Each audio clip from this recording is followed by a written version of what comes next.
Hello, Ramona Koval here with The Book Show on ABC Radio National Summer, and today the second of our special series dedicated to 5 classic Australian novels. This time it's Australia's original detective fiction.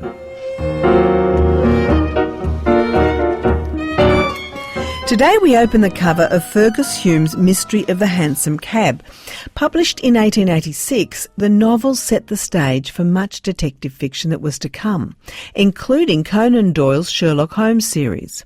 Fergus Hume's story captures Melbourne in its gold rush glory days. The cast includes wealthy squatters with murky pasts, a noble love-struck couple, and a slum princess with a secret identity. In this program made by Radio National's Lynn Gallagher, you'll hear from crime fiction experts and Fergus Hume enthusiasts Lucy Sussex, Stephen Knight, Bill Garner and Michael Hayward. But before we climb on board this mysterious hansom cab, let's begin at the beginning, as the book does, with a newspaper clipping.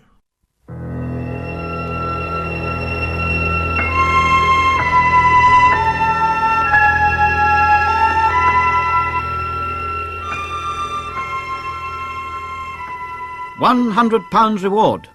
Murder. Whereas on Friday the 27th day of July the body of a man, name unknown, was found in a hansom cab. And whereas at an inquest held at St Kilda on the 30th day of July a verdict of wilful murder against some person unknown was brought in by the jury. The deceased is of medium height, with a dark complexion, dark hair, clean-shaved, has a mole on the left temple and was dressed in evening dress. Notice is hereby given that a reward of £100 will be paid by the government for such information as will lead to the conviction of the murderer, who is presumed to be a man who entered the hansom cab with the deceased at the corner of Collins and Russell Streets on the morning of the 27th day of July.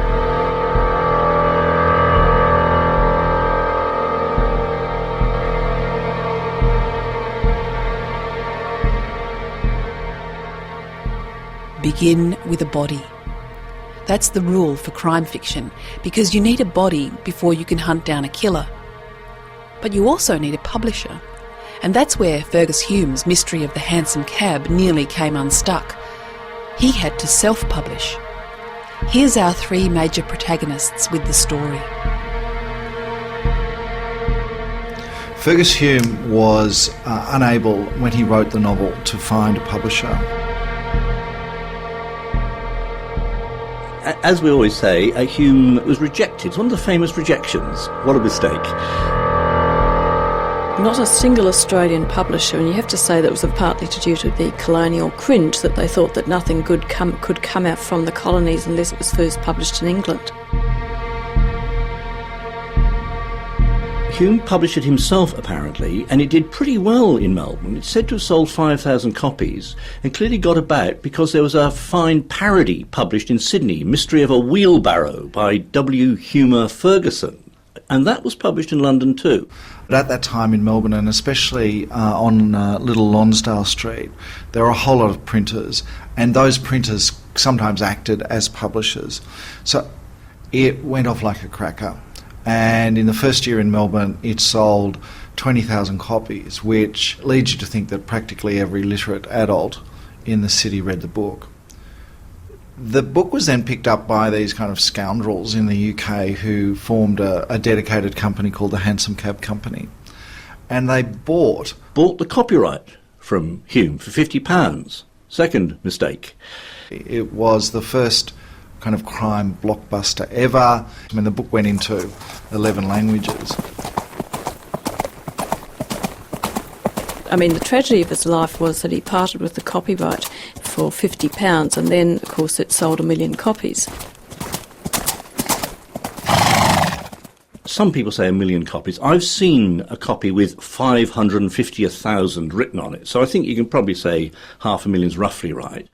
And they were a company who were called the Effective Advertising Company, and they were PR men from the 1880s. And they sold pretty well everything, including dubious artefacts. Some of the early copies of the London edition have adverts for male corsets and strange personal devices. And I think perhaps their quality as PR men may have been one of the reasons for the success of the novel. But more than that, what the Hansom Cab Company did was they expurgated the book. It was the 1898 Jarrold's edition, and it cleaned up quite a lot of the text, especially the strong language and a bit of the incidents. And especially the scenes in The Mystery of a Hansom Cab, which are set in Chinatown, the language is really ripe. And part of the historical interest of the book now is, and the dramatic interest for that matter, is the vividness with which this street speech is recorded and dramatised by Fergus Hume.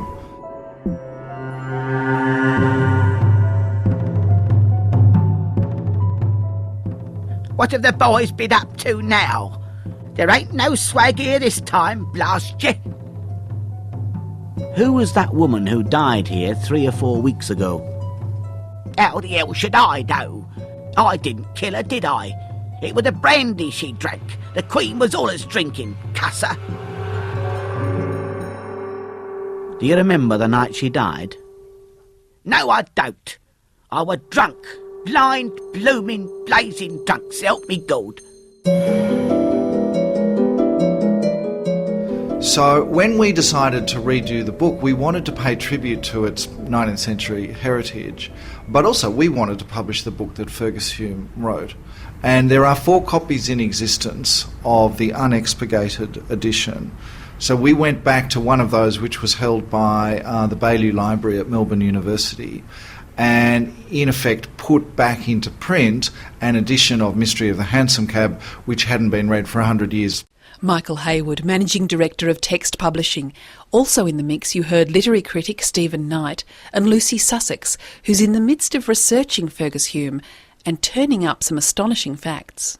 The interesting thing about Fergus Hume, and I've only recently discovered this, is that he believed that he was a reincarnation of a French aristocrat who was guillotined during the Revolution, and that he had distinct memories of the Revolution and having his head cut off. He also had a devoted companion called, with whom he lived with, called John Joseph Melville, and Melville believed he was the reincarnation of Roger Bacon. Lucy Sussex's theory is that Hume believed in karma and saw it as his lot to be guillotined in one life and then lose out on a fortune in the next. She's also turned up copycat killings. I can certainly tell you that there was a copycat killing of the hansom cab. There was a murder in a hansom cab, and this actually reflects a lot of worries that people have that crime writing engenders crime. But in this case, it wasn't somebody who'd read the hansom cab. It had been transformed into a successful theatre melodrama, and somebody saw the posters and thought, that's a nifty idea. Because when you think about it, the hansom cab driver, because the driver is high up and behind, he can't actually see what's going on in the cab, and he can't necessarily see who's getting into the cab. So it's an ideal setting.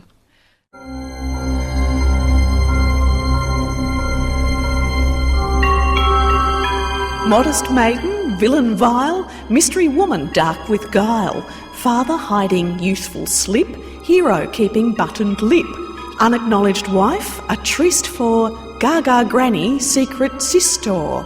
Perhaps you think it could be subtler. Well, whoever done it, it sure weren't the butler.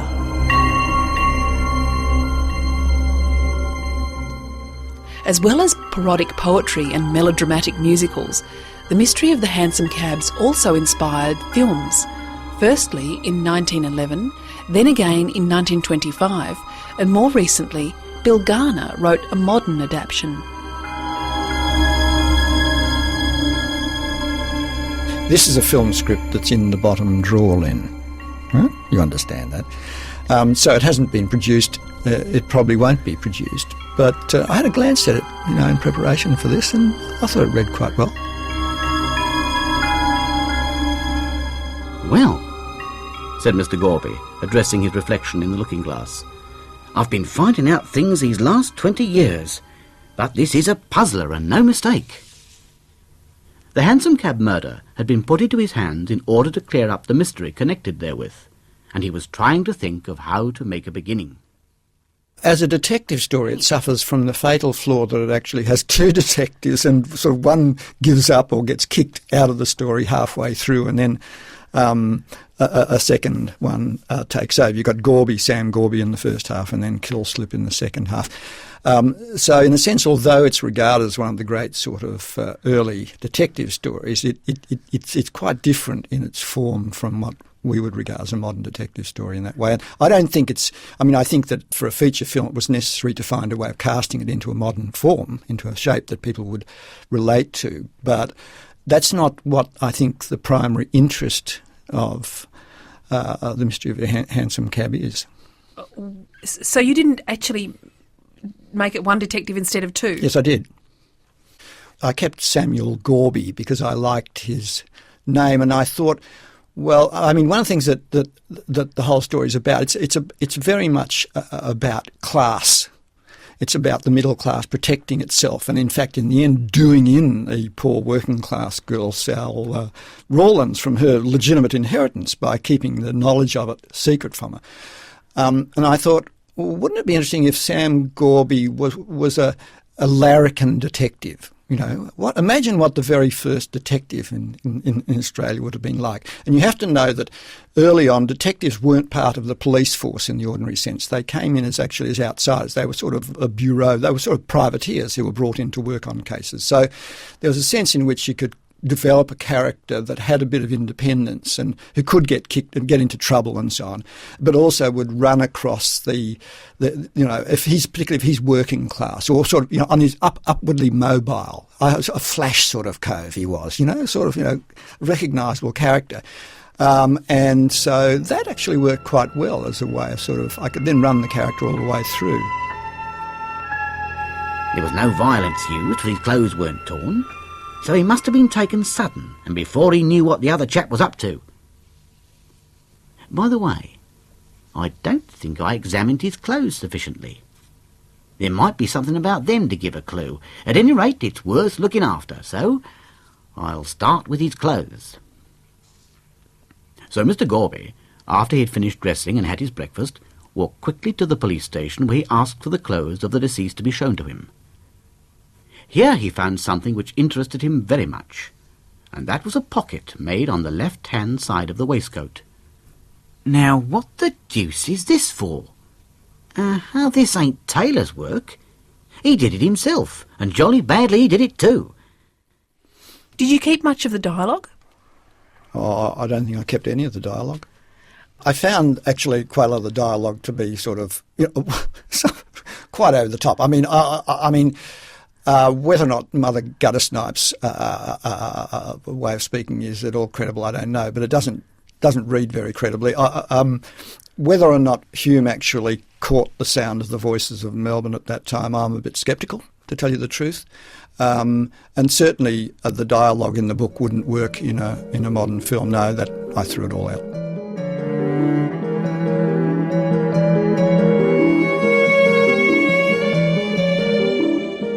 Come now, on the night the Queen, as you call her, died, there was a gentleman came to see her.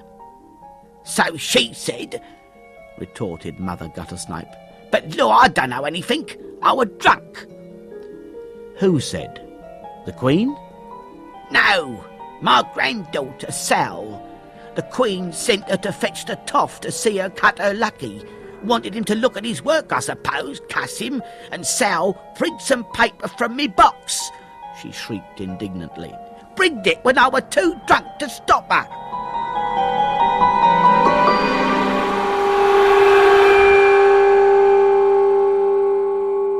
Do you think one of the reasons that it was interesting is partly because our settler identity is still being settled, and that's part of what this book is about and its attraction? Well, one of the things it's about is that you could come to Australia and pretend to be a gentleman and no one would know whether you really were or not. That is, it's so far away to England, Ireland or Scotland or wherever, where the documentation might be. If you can get the right set of clothes and behave in the right way and get the right introductions, you're in. Who's going to say who you are? I mean, I think that's what's unsettled. I think that there's very little depth to society in Australia at that time. So that particularly with people flooding in, as they still were then, People could represent themselves in any way they chose, as long as they had the sort of the nerve and the acting ability to do it. It was a very fluid population, and people hopped from colony to colony and hid their pasts and hid bigamous marriages like Mary Fortune did. And that's another theme in the Hansom Cab is bigamy, which was known as poor man's divorce in Australia. I mean, it expresses a lot of anxieties about people's convict pasts and people's possible lawless pasts, and that the supposedly wealthy citizens, respectable citizens, might be nothing of the sort. Mrs. Hamilton, the landlady of the deceased, was then called and deposed that Oliver White had lived with her for nearly 2 months. On the 14th of July, the prisoner called to see Mr. White, and they had a quarrel. She heard White say, "She is mine, you can't do anything with her." And the prisoner answered, "I can kill you, and if you marry her, I will do so in the open street."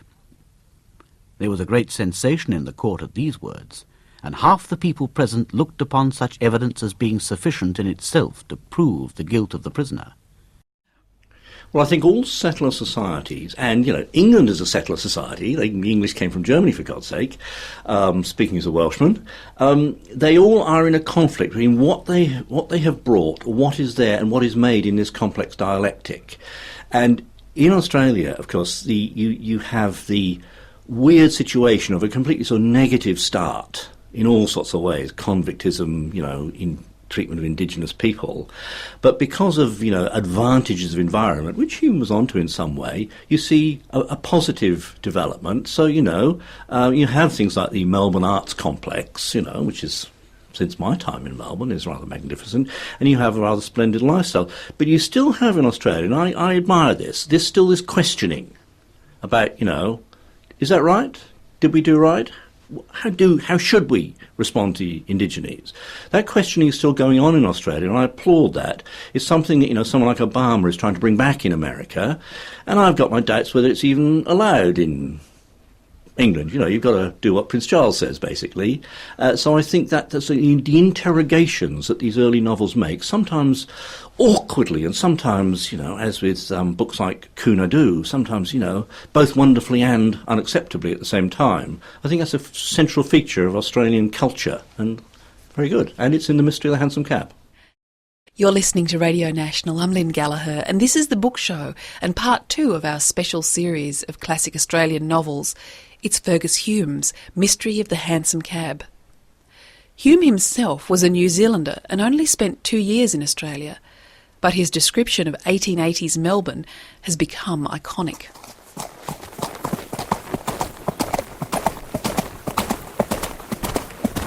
You can pretty much still take the same journey that the Hansom Cab took on that fateful night when Oliver White was murdered. At the time, Melbourne, per head, was the wealthiest city in the world.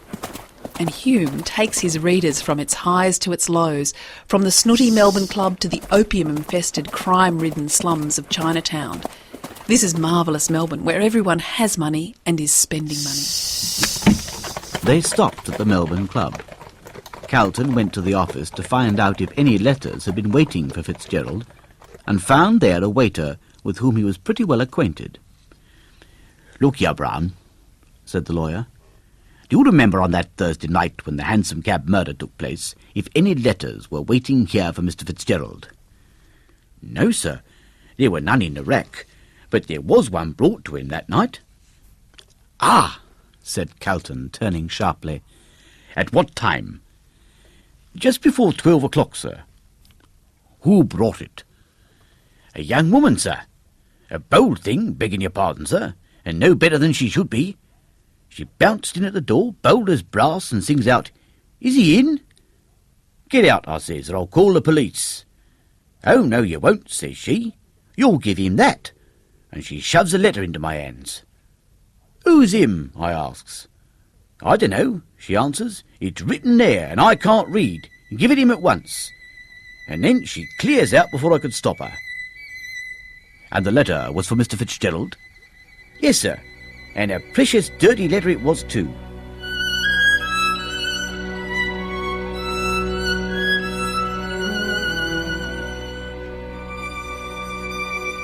The bold, illiterate young thing in the book is Sal Rawlins, who after many a twist and turn proves to be the legitimate heir to a fortune.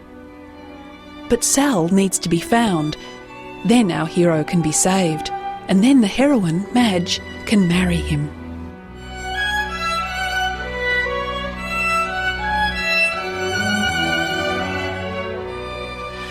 I'm very interested in the way in which Mother Guttersnipe and her pals talk. They talk in this London crime dialect, which is clearly a convict dialect. And there's a suggestion that there in the heart of marvellous Melbourne is, the shame of our origin, which is very powerful.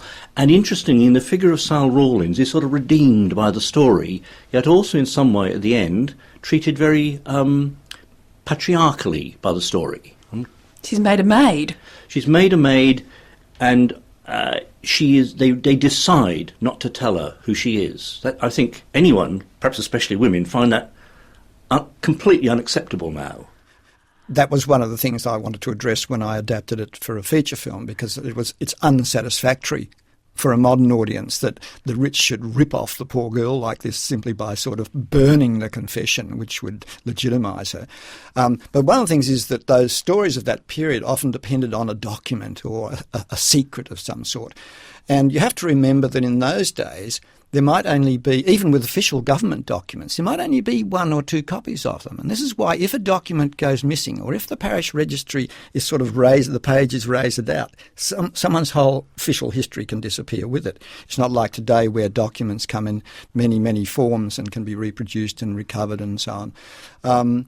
So in a sense, people's identity in those days was much more susceptible to manipulation by themselves, or in the case of Sal Rawlins, to have her sort of her rights, her legitimate she didn't have the expectation. They just thought it would be good for her not to know that she was really a millionairess. So what did you do?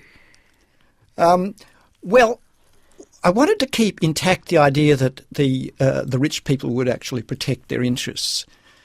Sal is unfortunately sort of tainted by being the daughter of this, promiscuous actress, prostitute. I mean, this is where, this is how close the line is there.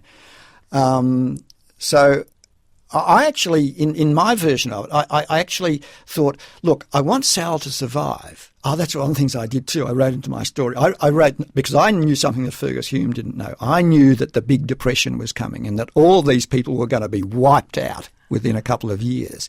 So I thought, let's factor that in.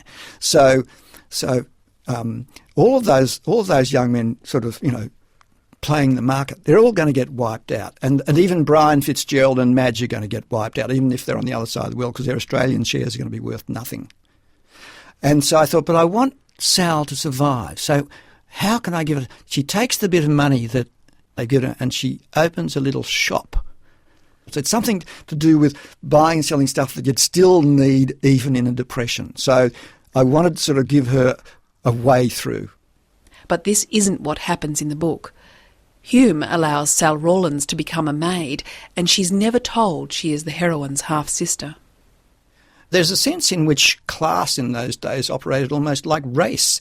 You defended your class position to the death. I mean, it was, if you had to kill in order to protect your social position, that's, what, in a sense, the story's about. I think that, yes, her virtue was saved, so perhaps that was sort of sufficient reward.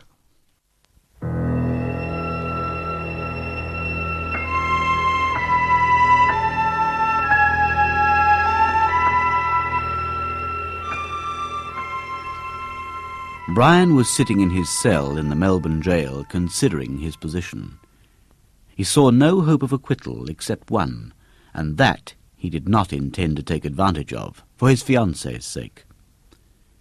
He was roused by the opening of the door of his cell, and on looking up saw that it was Calton who entered. He was a great friend of Fitzgerald's, and Brian was deeply touched by his kindness in coming to see him. Duncan Calton had a kindly heart and was anxious to help Brian, but there was also a touch of self-interest in the matter.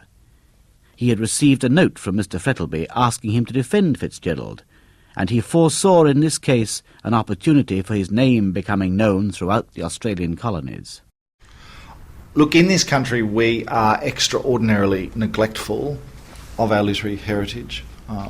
It goes across the board. There are many, many great Australian books which are out of print, and it is inconceivable that a book of this quality, if it had been written and published first in North America, in the US or in the UK, that it would ever have been allowed to go out of print.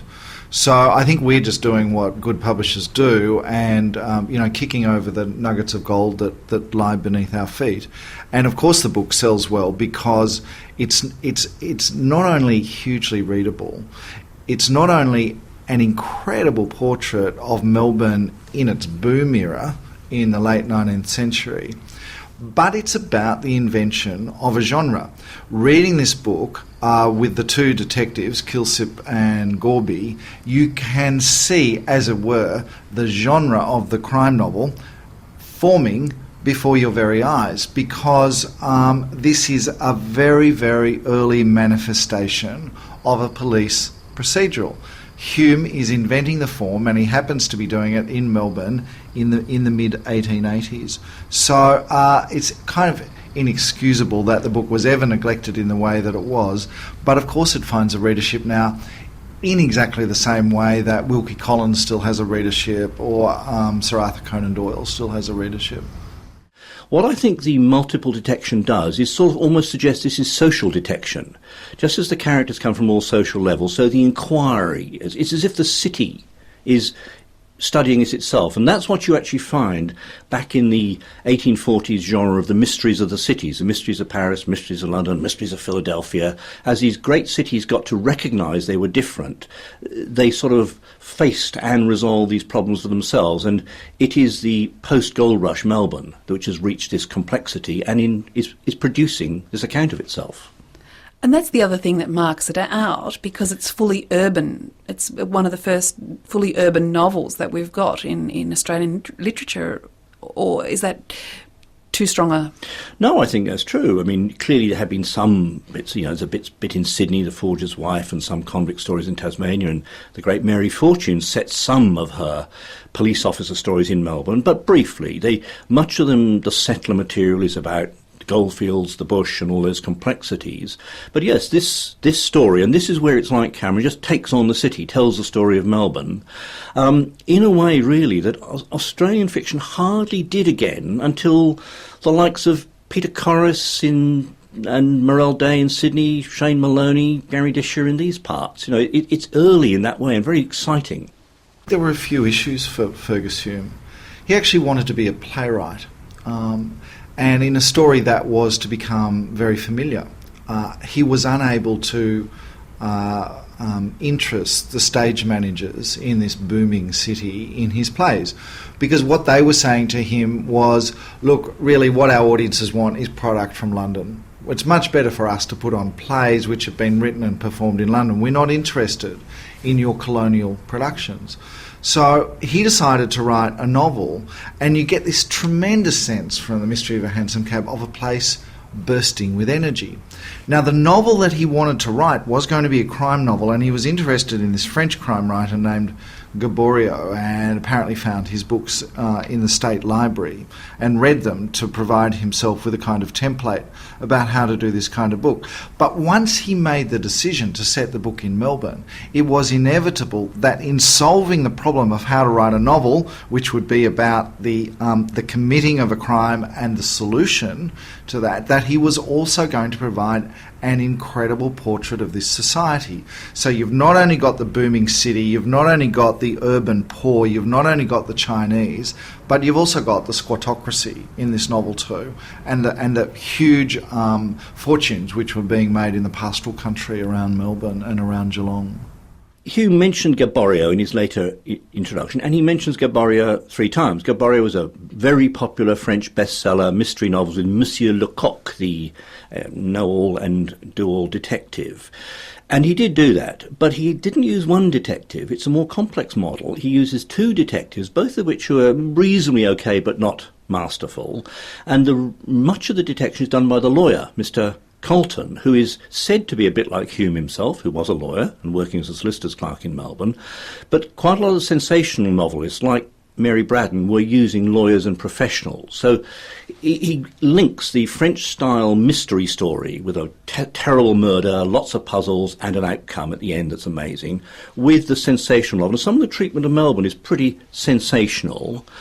But I also think that he had read Cameron's Mysteries of Melbourne Life, and this Melbourne-orama, you know, from East Melbourne to St Kilda, but also Little Bourke Street. This sense of Peter Corris said this in his introduction, a city that's corrupt and corrupting. He got, I think, that very well, and that may have been what really appealed in London. You know, it's a city like London, and, gosh, it's new. It's quite interesting. There are two groups of wealthy people, in a sense, in the story. Mark Frettlby, the older man, he actually was one of those sort of buccaneers who came out and made his money through hard work, possibly starting on the gold fields and then sort of getting onto the land and worked. And he actually made money, and he ended up very, very wealthy, with particularly in investments probably in warehouses and things like import-export and stuff like that. The young men in the story, like Brian Fitzgerald, Felix Rolleston, Morland, White himself, and so on, are all sort of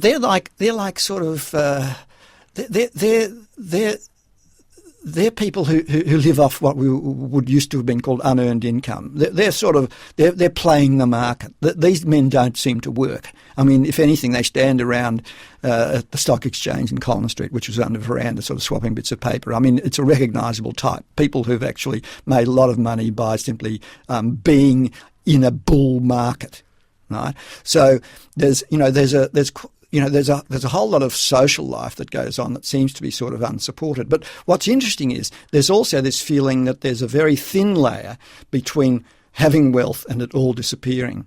And Oliver White, the blackmailer who was murdered, is someone who's actually skating on very thin ice. He has to get money. He has some money at some stage. He runs out of money and he becomes a blackmailer basically in order to try and support his lifestyle. It's a bit like sort of people who rob a bank to sort of go to the casino or whatever it might be. And with Brian Fitzgerald, the Irish hero, I think he's actually the one who's described as being the person who finds himself making money. I mean, somehow he comes out here, befriends Frettlby. Frettlby takes him under his wing. He acquires a station. The station, wool is still booming at that period, although it's starting to sort of run out. He probably puts in a manager, and sits back in Melbourne and rakes in the money. Ah. If the landlady can swear that she heard you say so, it will form a strong piece of evidence against you. As far as I can see, there is only one defence, and that is an easy one. You must prove an alibi. Do you still refuse to tell me where you were between 1 and 2 o'clock on Friday morning? Absolutely. Calton thought for a moment to consider his next move. Do you know that White carried valuable papers about with him? Fitzgerald hesitated and turned pale. No, I did not know. The lawyer made a masterstroke. Then why did you take them from him? What? Had he it with him? Calton saw his advantage and seized it at once. Yes, he had it with him. Why did you take it? I didn't take it. I didn't even know he had it with him. Was that paper of importance to you? Why do you ask? Calton fixed his keen grey eyes steadily on Brian's face. Because the man to whom that paper was of such value murdered White. Brian started up, ghastly pale. My God! He cried. It is true after all. And he fell down in a dead faint. Brian Fitzgerald, Calton said to himself, you did not commit the murder yourself, but you know who did.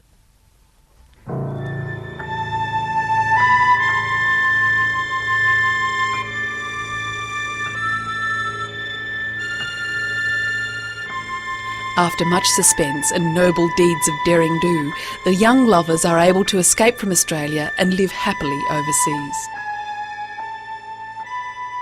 That's right. That really is the strangest thing about this story, and it is ultimate, although it's such a powerful novel about Australia and the city Australians had made, they ultimately leave.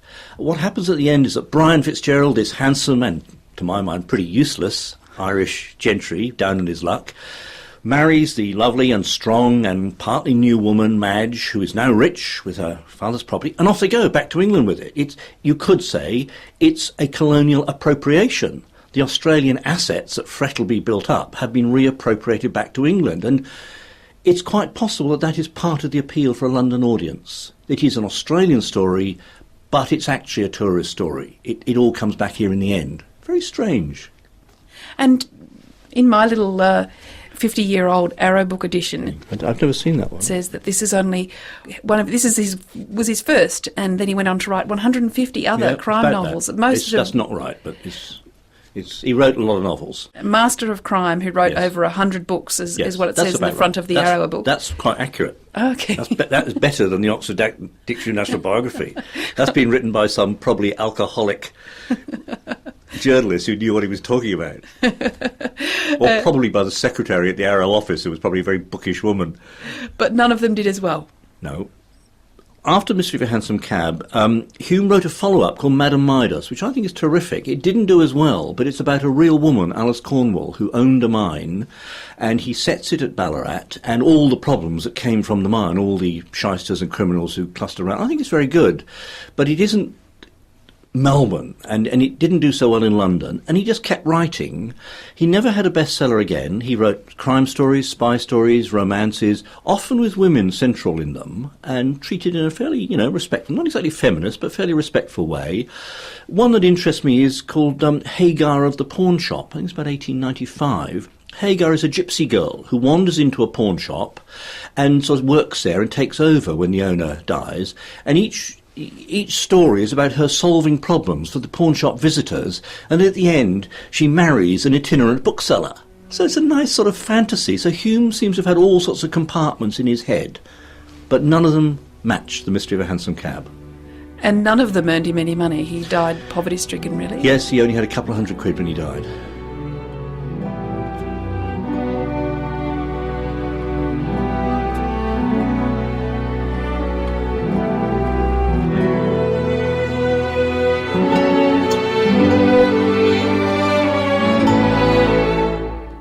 Stephen Knight concluding our Hansom Cab journey, and our guide was Radio National's Lynn Gallagher, who's our host for this week's series. You also heard from crime fiction experts Bill Garner, Michael Hayward and Lucy Sussex. The Mystery of the Hansom Cab is published by Text, and as you heard in the program, it will always be in print. Thanks to the Cultural Fund of the Copyright Agency Limited for their support for this series.